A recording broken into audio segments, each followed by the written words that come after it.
Hi, my name is Paula, and I will present the work Characterization of HIV-1 Transmission Clusters inferred from the Brazilian Nationwide Genotyping Service database, which is authored by me and the doctors Tiago, Gräf, and Gonzalo. The study of HIV-1 transmission networks inferred from viral genetic data can be used to clarify important factors about the dynamics of HIV-1 transmission.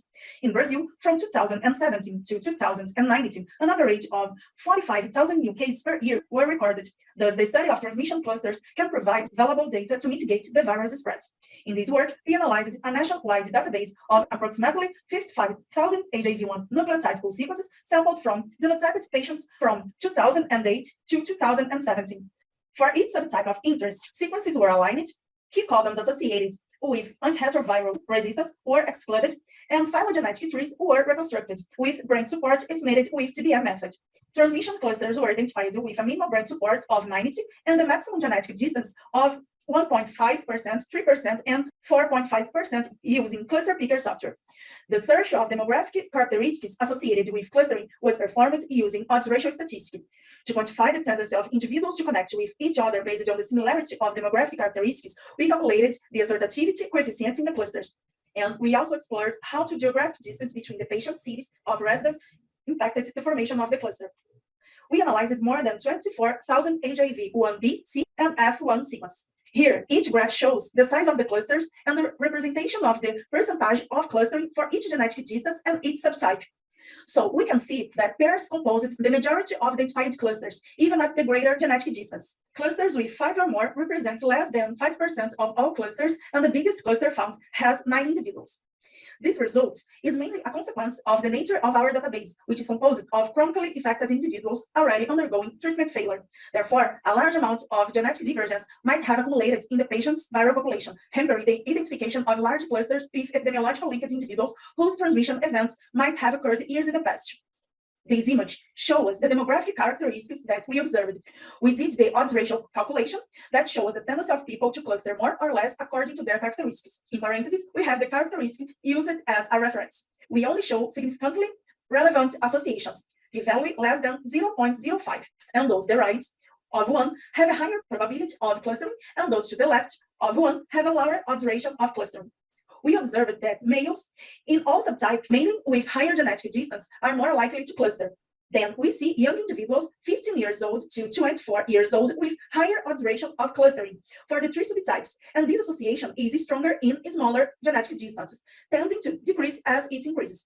In smaller genetic distances, the clusters are mainly composed of newly infected individuals, and our results suggest that the age group from 50 to 24 years old is at high risk of HIV infection. As genetic distance increases, other individuals who are likely to have been infected for a longer time tend to enter the clusters, decreasing the odds ratio values of this age group. Individuals aged 25 to 39 years old also showed a statistically significant association for being in a cluster, despite having lower odds ratio values than younger individuals, which suggests that transmission events occur more frequently among younger individuals. Individuals with more years of education were more likely to be in a cluster when compared to reference, and this may represent the fact that these groups are more likely to seek medical attention when they perceive that treatment may be failing, and thus they can be genotyped as soon as therapeutic failure occurs. In this graph, we can observe the analyzed genetic distance on the x-axis and the assortativity value on the u-axis. In order to better explore the effects of genetic distance on assortativity values, we select and analyze the clusters with 6% and 7.5% in genetic distance. And this shows us that even at maximum genetic distance, the most of the assortativity values remained outside the new distribution, which are represented in this graph by this area.